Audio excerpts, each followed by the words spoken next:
I want to talk about the issue of capital punishment.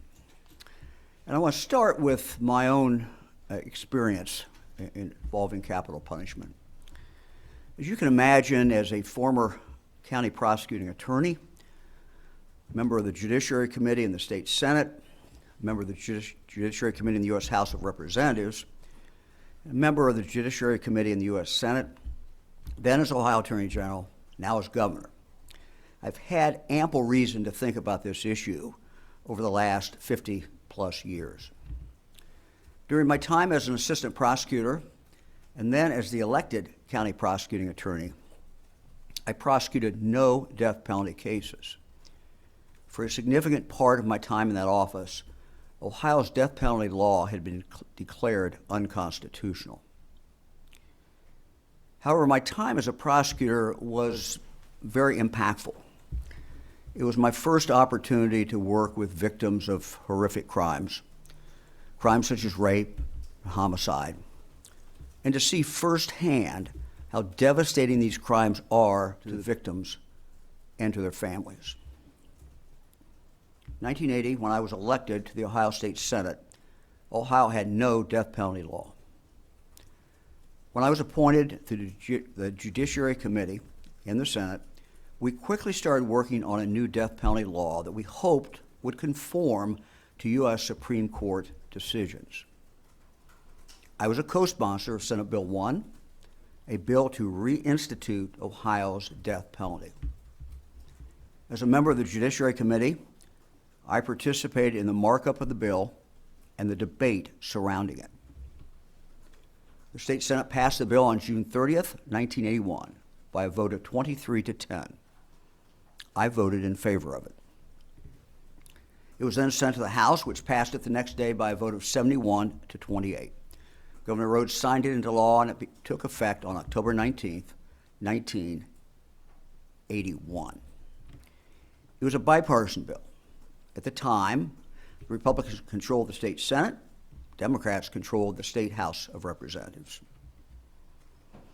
It may be of interest that in the state Senate version of the capital punishment bill that we passed in 1981, the jury was given the option of choosing life without parole. The House version did not give the jury this option, and the House version ultimately prevailed. While a member of the United States House of Representatives, I worked on and voted for the Anti-Drug Abuse Act of 1988, which President Ronald Reagan signed into law. That bill expanded the number of crimes eligible for the federal death penalty. While a member of the United States Senate, I also worked on and voted for the Anti-Terrorism and Effective Death Penalty Act, which President Bill Clinton signed into law in 1996. Now, among other things, this law attempted to speed up the review of capital punishment cases in our federal courts, all in an effort to shorten the lengthy appeals process in these cases. Years later, as Ohio Attorney General, I vigorously carried out my legal obligation to defend our capital punishment laws and to litigate in court for the executions. Some examples include the following.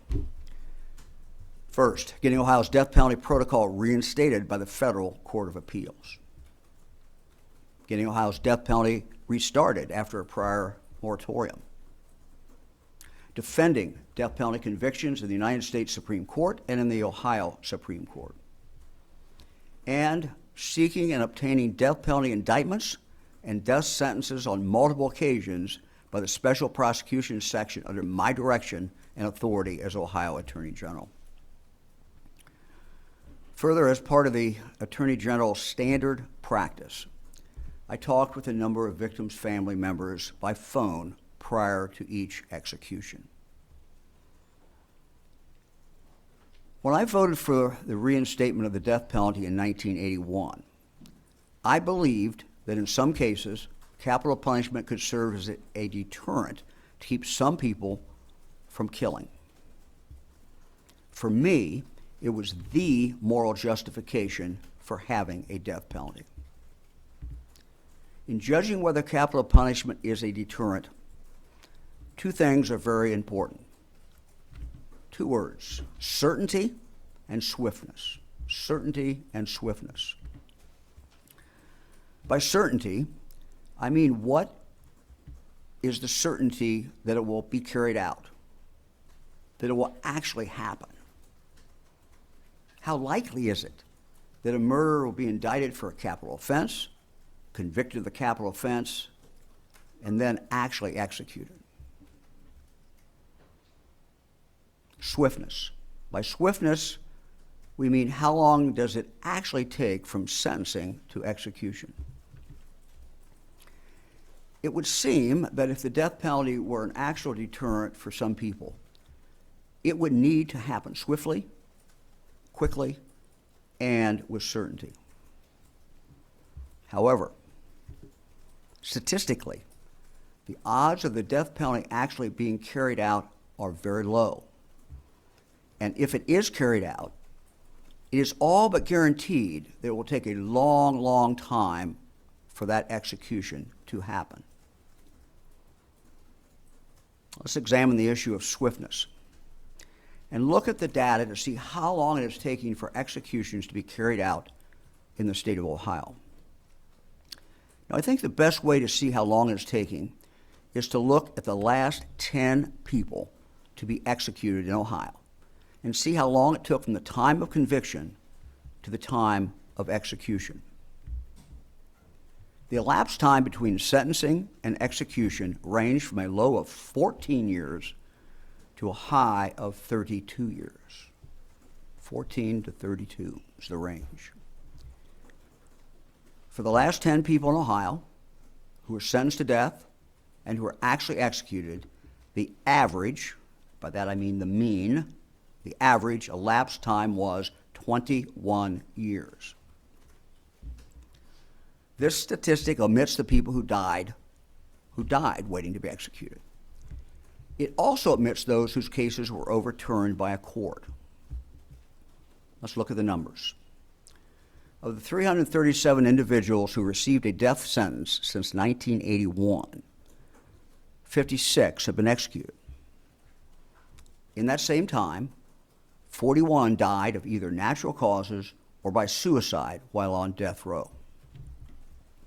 And, according to the Ohio Attorney General's most recent annual death penalty report, since 1981, a total of 89 death sentences were removed based on, quote, judicial action, end of quote. In the Ohio Attorney General's 2024 annual report, he explains what he means by judicial action. He says that, and I quote, most were removed because of legal errors, such as ineffective assistance of counsel, Brady violations, juror errors, or appellate determinations that the aggravating circumstances of the crime did not outweigh the mitigating factors beyond a reasonable doubt, end of quote. Excluding the last 7+ years, we now have 4 decades of experience with the death penalty in the state of Ohio. Ohio attorneys general for decades have had specialized lawyers who work diligently and exclusively on these cases. They do everything they can to speed up the process. But despite their best efforts, and despite the work of Congress to speed things along, we still have in Ohio an extremely long waiting period between sentencing and execution. Further, these long delays have occurred in spite of the best efforts of the law enforcement departments that investigated the cases, the prosecutors who prosecuted the cases, and the judges and juries who decided the cases. They did the best they could do. The truth is that there is no prospect that these long delays will be substantially changed in the future. Now, I think it's significant to note that Ohio is not an outlier in this regard. Ohio ranks in the middle of the states in the average number of years between sentencing and execution. So this is clearly not a problem unique to Ohio. With a more than 2-decade-long wait time, the threat of the death penalty today is simply not a deterrent. Let's now look at the lack of certainty in whether people sentenced to death are ever actually executed. let's look at this since the death penalty's reinstatement in 1981. I want you to now have a chart up. So let's turn to this chart. This chart shows how often people have been indicted for the death penalty per year. Take it one step at a time, indicted. As you can see, there's been a dramatic drop over the last 4 decades in the number of people indicted each year. The blue line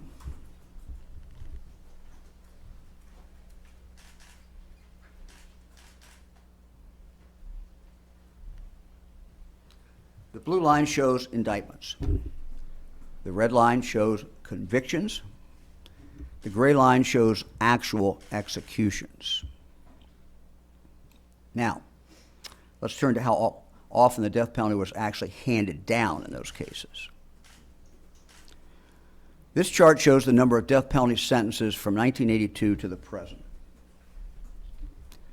Even excluding the last 7+ years, since its inception in October 1981, the number of capital crime convictions has steadily gone down decade after decade after decade.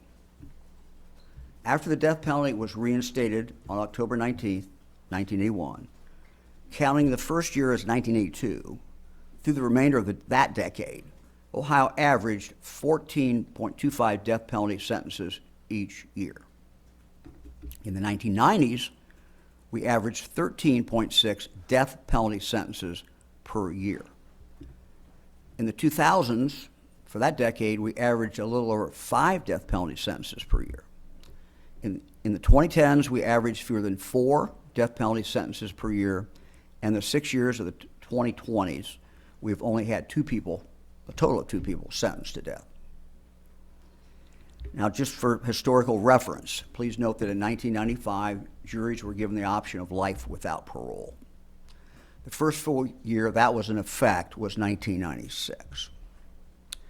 So let's look again at the bar graph to show the frequency of the death penalty being handed down per year since its reinstitution in 1982.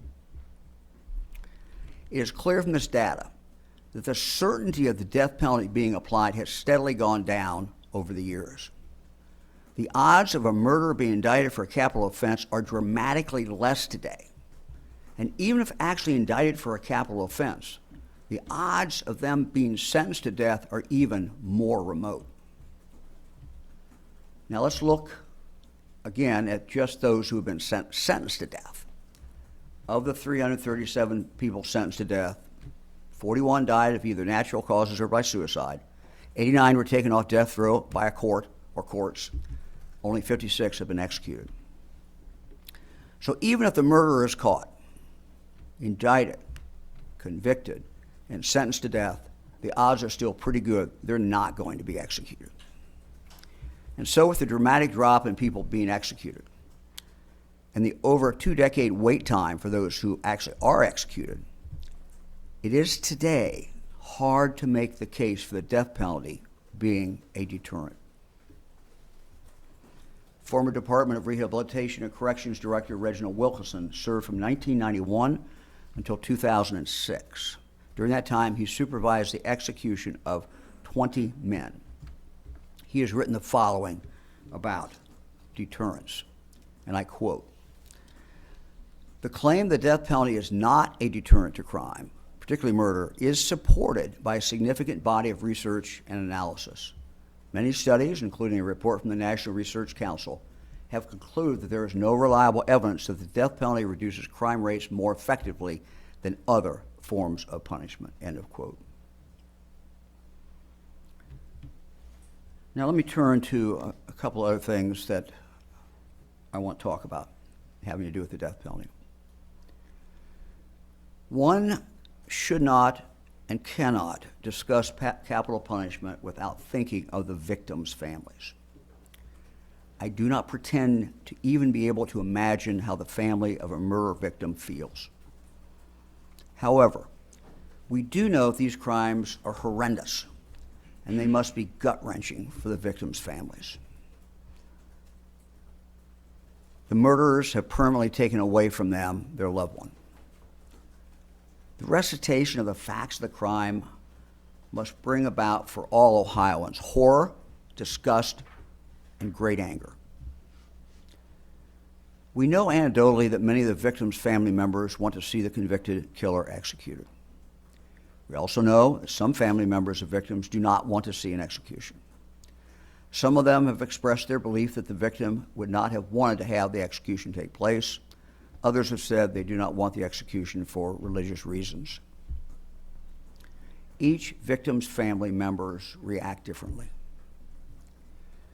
But one feeling, however, that seems to be universally held by victims' families is that the long, long wait to see if the death penalty is carried out is frustrating and very hurtful for these victims' families.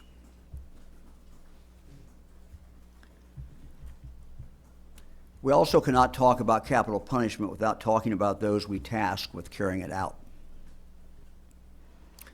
While it is true they are volunteers, we still must be mindful of the impact preparations for and the carrying out of executions have on them. They are the forgotten people, but they are real people, and they are our fellow Ohioans. Gary Moore served as the director of the Department of Rehabilitation and Corrections from 2011 until 2018. During that time, he supervised 15 executions.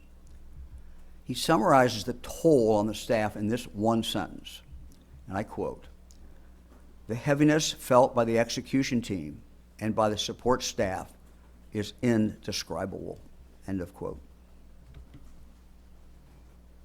Moore points out that there are many people involved in preparing for, practicing for, and carrying out an execution.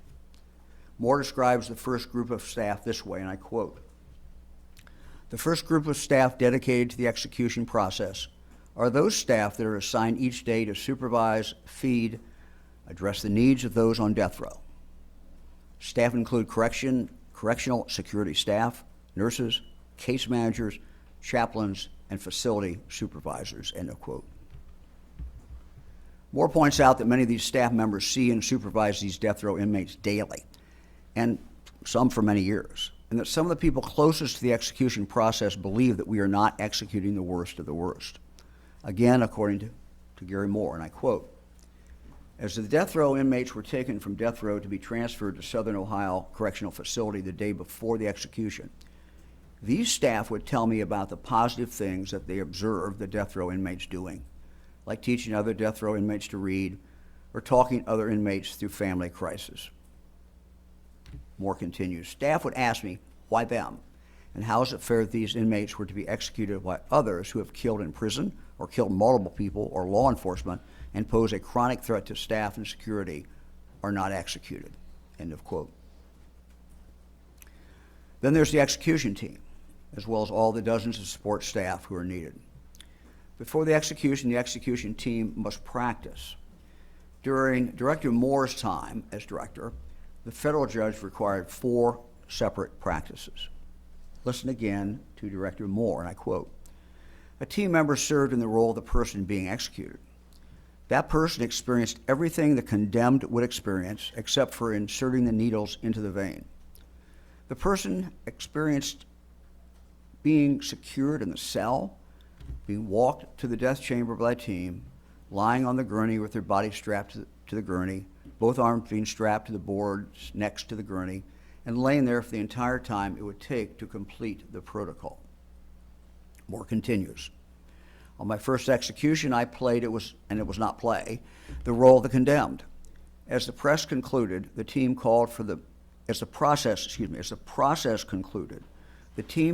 medical staff to respond as I was experiencing extreme anxiety symptoms. Other team members in that role had similar experiences," end of quote. After the actual execution, the execution team is still not finished. Some may be called into federal court to justify how they carried out the execution. According to Director Moore, and I quote again, "As intense as each execution was, the execution team members had to be prepared for their testimony for hours prior to federal court hearings.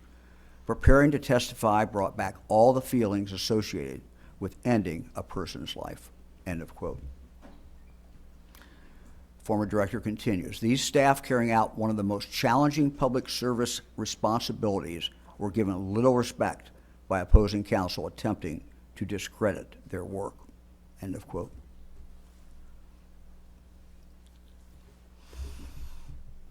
It is clear that the death penalty is being handed down much less frequently than it was when that law was first passed in 1981. In fact, the decline has been steady in each decade.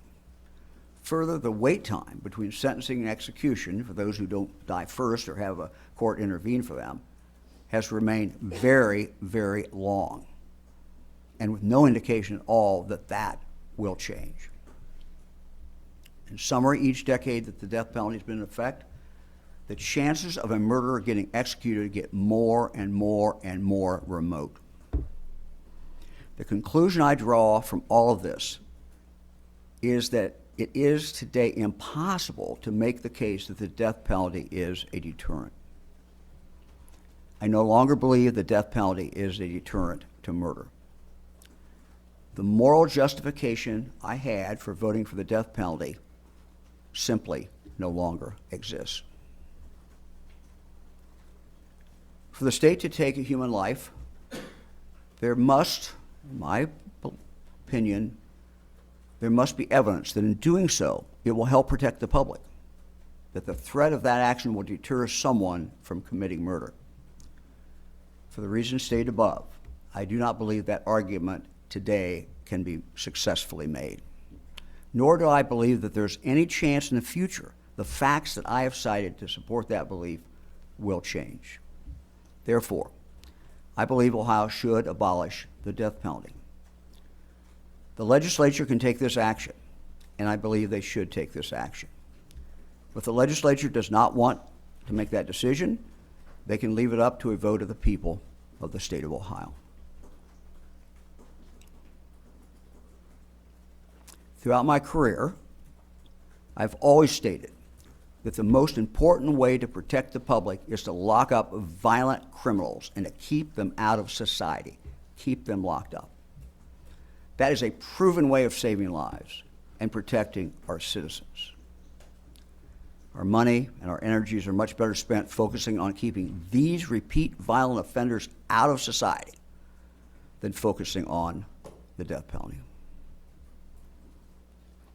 Any decision to officially end the death penalty in Ohio could not change the horror and the anger that we all feel in regard to these murderers, nor the deep sorrow we feel for the victims and for their families. We cannot sanitize this decision. These murderers ended the life of a precious human being.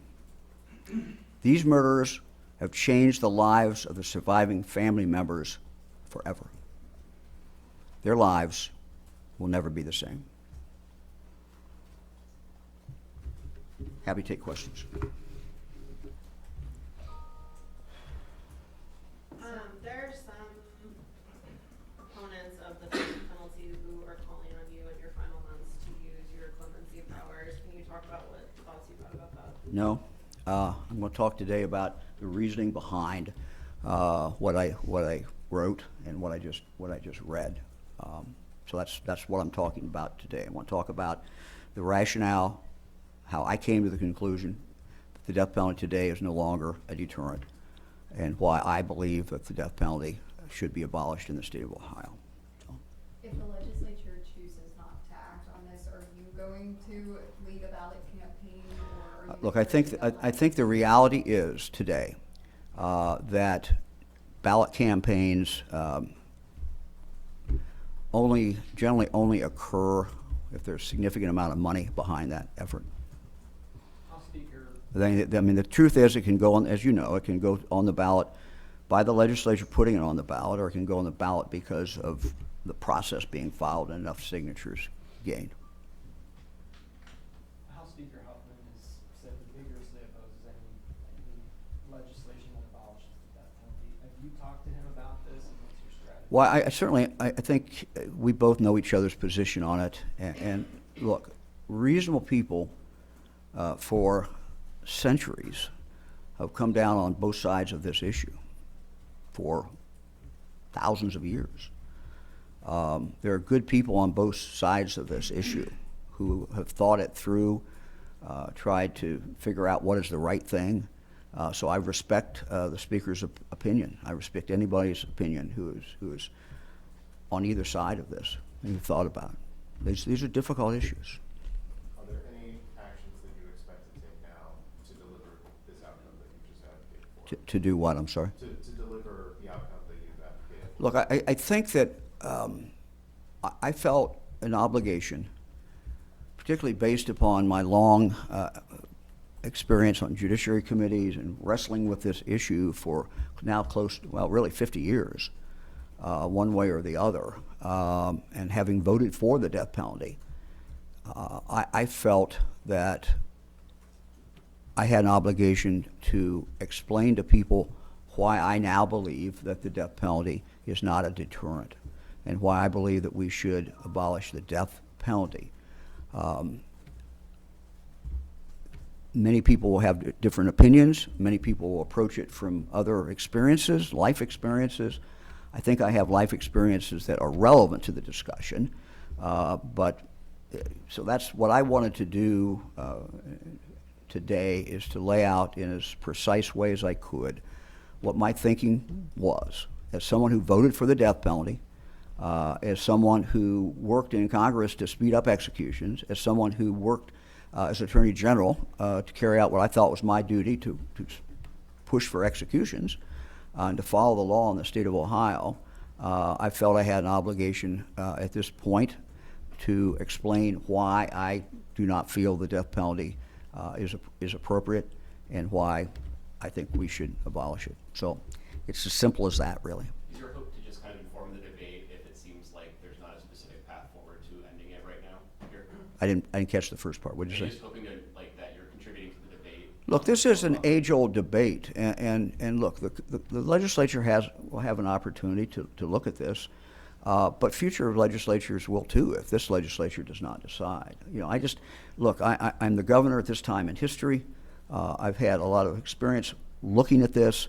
Doesn't mean I'm right. Doesn't mean that other people aren't right, but I felt an obligation to share what my experiences were, my rationale for voting for it, and why I believe the rationale that I approached this as a state senator, coming right off being a prosecuting attorney, and the rationale I had that I felt that you could make a strong case that it was a deterrent, why that today, I don't believe you can make that case. I don't believe you can make that case because the lack of surety and that will ever occur, and for the horrific long period of time it takes for that to actually take place. That information was not available in 1980 or 1982, 81, 82. So, yeah, go ahead. Can you talk about when you made this decision? How long have you been sitting on this? Well, I don't know if I've been sitting on anything, but look, I mean, it's like most things in life. When you wrestle with difficult issues, it is a process, and you know, my justification when I voted in favor of this as a state senator was it was a deterrent. So I felt I had an obligation to test that. Do we really think it is still a deterrent? And when you look at the facts, and you know, for this statement, obviously we went back and dug out a lot of facts. And so once you see all those facts, I'm persuaded that it's not a deterrent. Something that takes over 20 years to occur, and then does it ever occur, your odds, you know, even if someone is indicted, even if they're caught, let's start first they got to get caught, then they're indicted, then they're convicted, then a death sentence is handed down. Even after all that, their odds of actually being executed are not very high. And so, again, one of the things that we talk about in our law is a deterrent.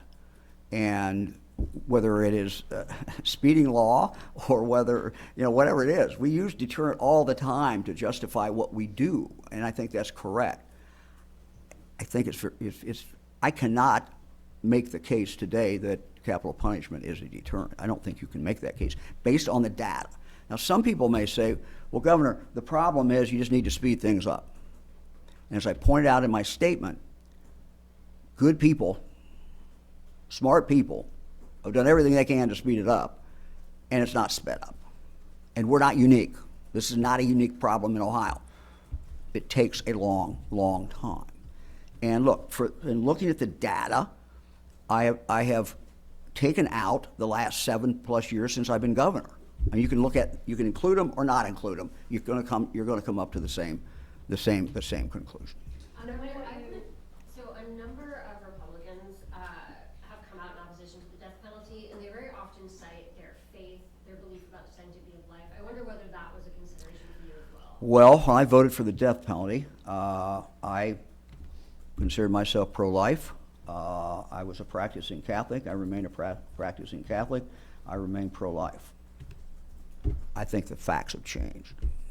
Knowing what you know now, do you regret voting for the death penalty back in 1980? Look, I mean, I think that we all make decisions. We make them based on the best information that we have. You can second guess a lot of different things. I do believe that and I'm not justifying what I did, that I'm responsible. I'm responsible for that decision. I'm responsible for this decision. Everybody can hold me responsible. There's no problem. But I do believe that we've now seen 4 decades of this, and we now know 2 things. On average, even if they're caught, even if they're convicted, indicted, convicted, sentenced, it still takes over 20 years on average, the mean, and the odds are not great that you'll be executed. So if you look at all that, is it really a deterrent? It's kind of hard to make that case. You mentioned the drop-off. Okay, wait.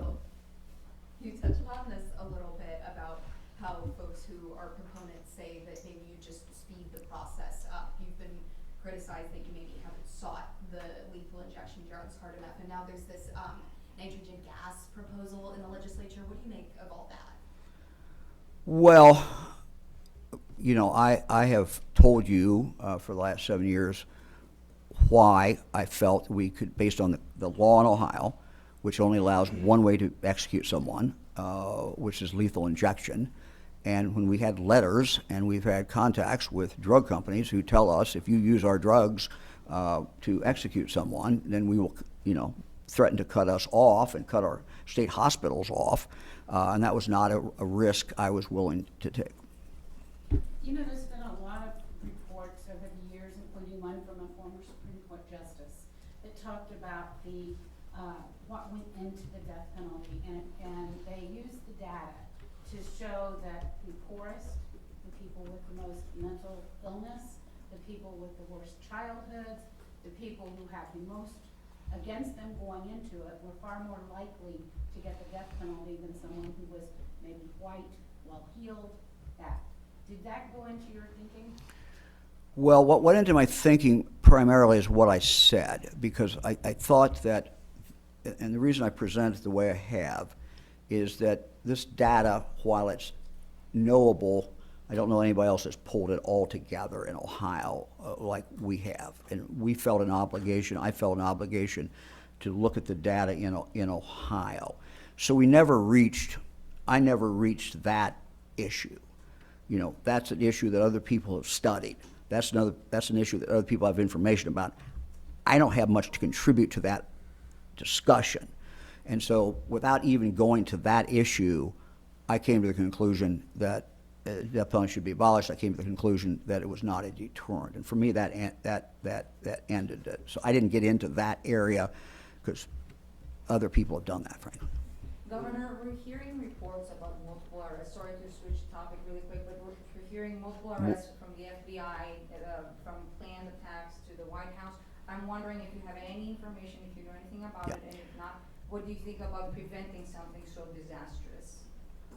Well, first of all, I want to congratulate the FBI and law enforcement agency that was involved, the Secret Service. I'm not aware of who all was involved, but I'm sure a number of law enforcement agencies, they did a great job. I thank them for that. It is very scary. Those of who, people watched that show the other night. We watched what was going on. I watched it, some of it, and the thought that something would have happened there is just absolutely horrible. Look, we live in difficult times, and there are people out there who are inclined and capable of doing very bad things, and so we have to remain vigilant, and thank God the law enforcement did what they did. Governor, will the Attorney General's office continue to defend capital cases in the Supreme Court? I'm not the Attorney General. I cannot answer that question. As you know, in Ohio, the Attorney General is elected separately. He or she, has certain obligations and duties, and so I can't address that question. It would be unfair of me to speak for any Attorney General. I was one, and I'm not going to talk for one. So.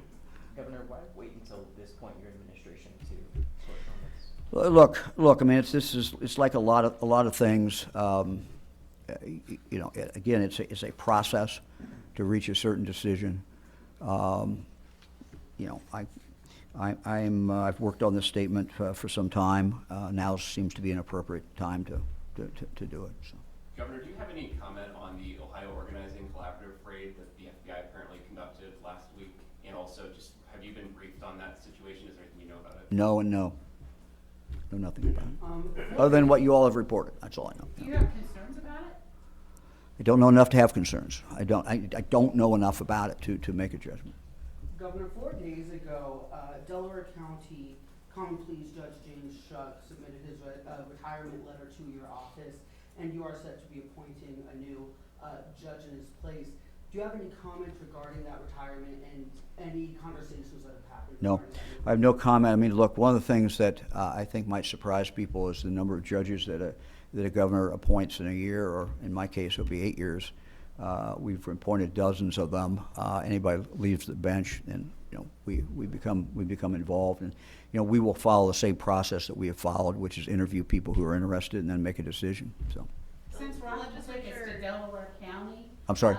Since Rocky took us to Delaware County, let me ask You going to take us further away, or? I'm going to stay in Delaware County. Okay. Let me ask you about the thing that was inserted in the legislation that came to your desk that basically said places like the Columbus Zoo can no longer charge a fee under current law. So I'm not going to comment about any of the bills that have been sent to me. We are still in the process of going through those bills. It's like Christmas, and you open the presents, and you're not really sometimes sure what's in them. So we're that was a pretty good question, though. That was pretty good. Look, we're in the early process of looking at these, looking at the different language, and we'll obviously have more for you when's the appropriate time. So. Since you're not going to talk about bills, what do you think of the resolution that's going to the Constitution, or that lawmakers want to go into the Constitution on voter ID? Yeah, I have not really actually read it. I don't have today a comment about it. But. The data Getting center. back to the death penalty for a second, I'm wondering if you've talked to Vivek Ramaswamy about this issue at all, and do you have any concerns about what your successor may do on this issue? I don't think I've talked to him about it. I don't think that's one of the things we've talked about. No, I don't recall that at all.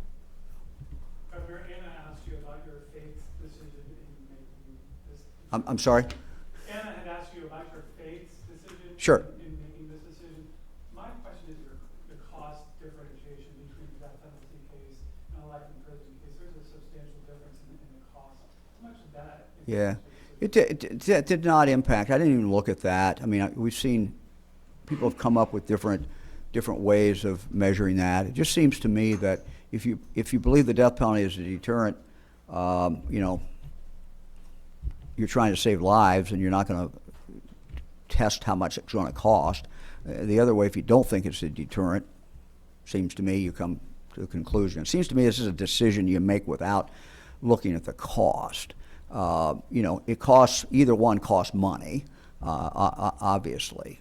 Where you really see the increase is in the local county when they try the case.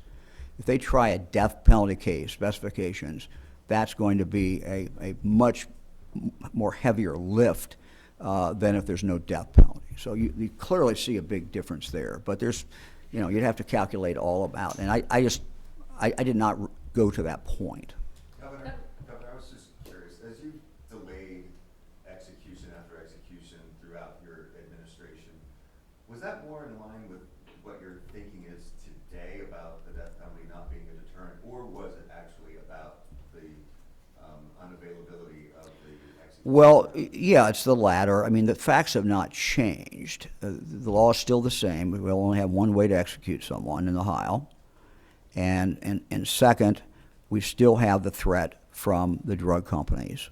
So, yeah, that's the reason. That's the reason I gave you 7 years ago or whatever it was. And those facts have simply not changed. Governor, I wanted to ask about, since the legislature failed to find an agreement on data centers and legislation, particularly the sales tax exemption that you've paused, do you intend to continue to pause it or lift your pause? No decision. We'll be consulting, continue to consult with the legislature on issues like that. So. Governor, going back to the death penalty, when you talk to both proponents and opponents, a lot of them point to like a particular case. This case in my community really stuck with me, and this is what I have to defend it. Do you have a case that sticks with you, or is it simply just this? Well, logic you've gone through? it does. I do not. I mean, because when I was assistant prosecutor and I was the elected prosecutor, we never had death penalty case, and that was primarily due for most of that period of time. The courts had declared Ohio's death penalty unconstitutional. So I didn't have the personal experience of trying a case.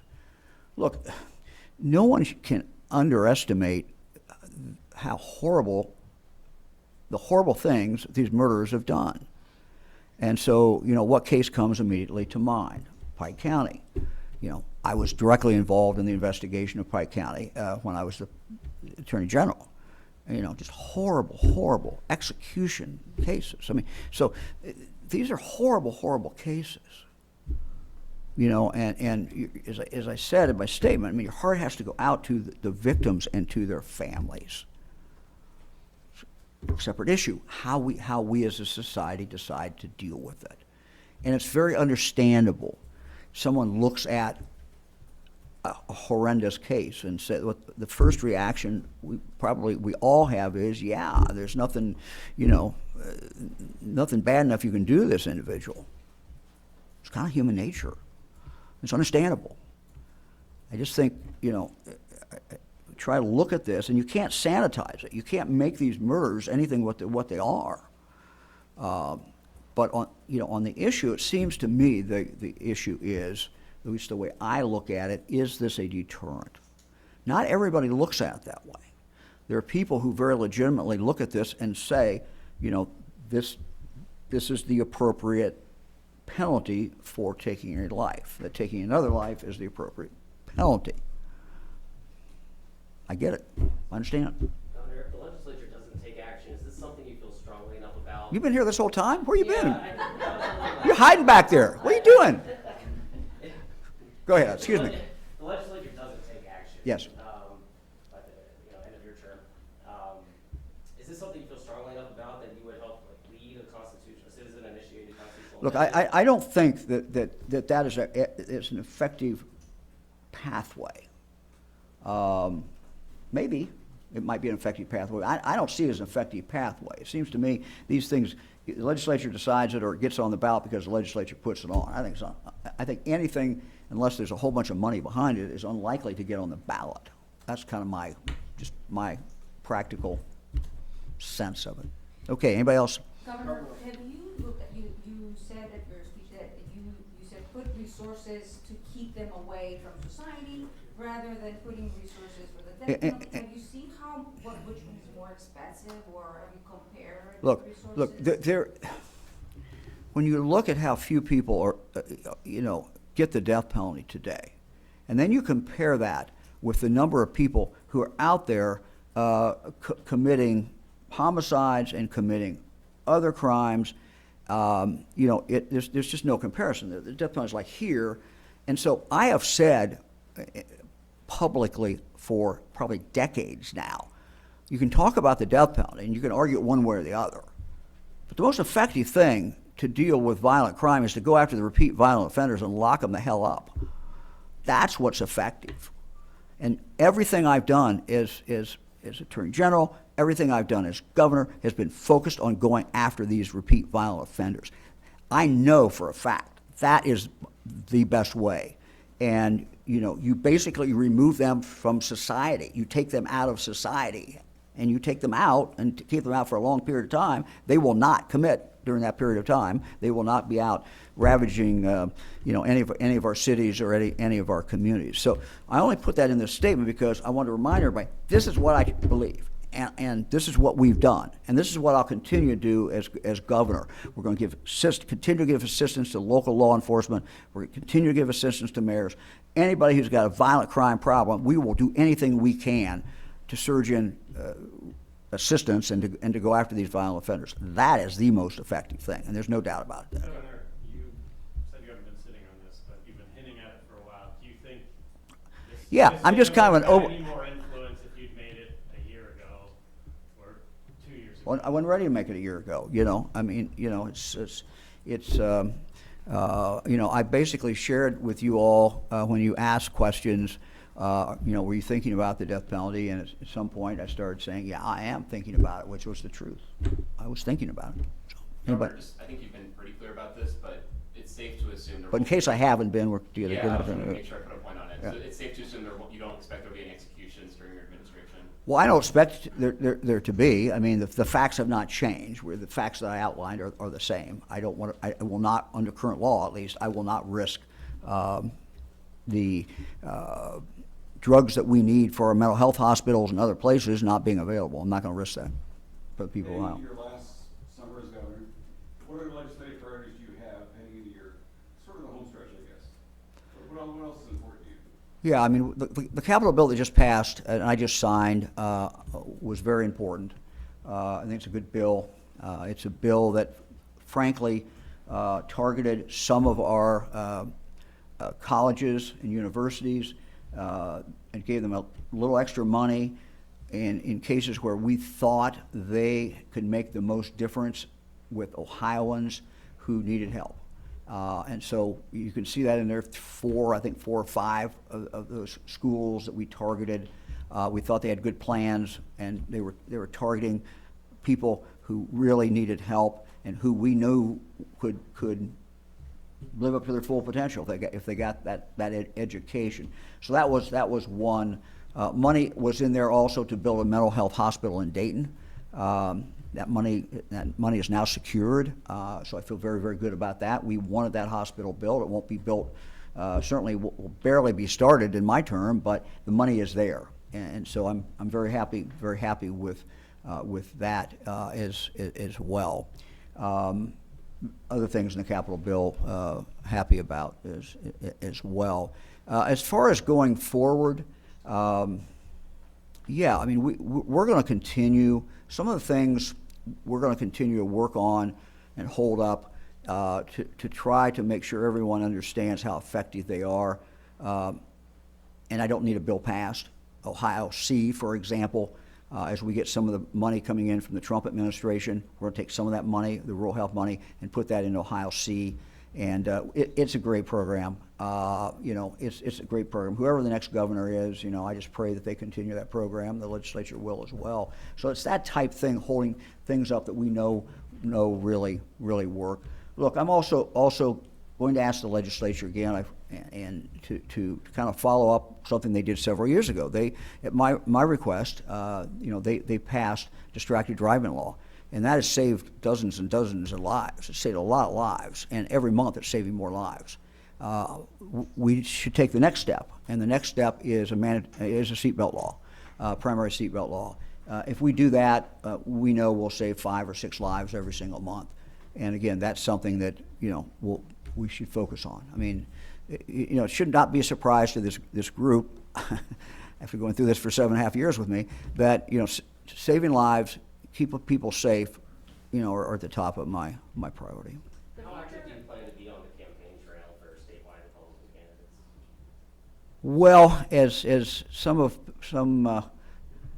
some politicians sometimes say, I've had said to me, and I've said to others, you know, hey, I'll come campaign for you, or if you want me to be against you, I can be against you if that helps you better. But you know, whatever. You know, look, I'm a realist, and you know, some places maybe I can help, and some people maybe they don't want me around. So I get it. We got time for one more question. Governor, in the future. That was enough for Tyranny back there. He'd had it for that. So see that. All right, last one. That's it.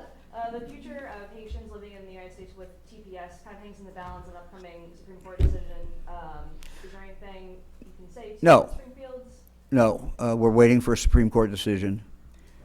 The thing I would say is, as people look at the issue, there's 2 issues. One's a legal question. And the Supreme Court will decide that. And whatever they decide, that's what the law in this country is, and we will follow the law. The other is a policy question. And I've made myself, I think, pretty clear in regard to the policy and what I think is, you know, is best for Ohio and best for Springfield. And, you know, these people who are working and helping the economy of Springfield move forward and doing the things that we like people to do, which is they're working, they're focused. So I've made my point, I think, very clearly in regard to the policy. But when the Supreme Court comes down with a decision, it'll be a legal decision. And it is what it is. However they come down, we follow the law. Thanks, everybody.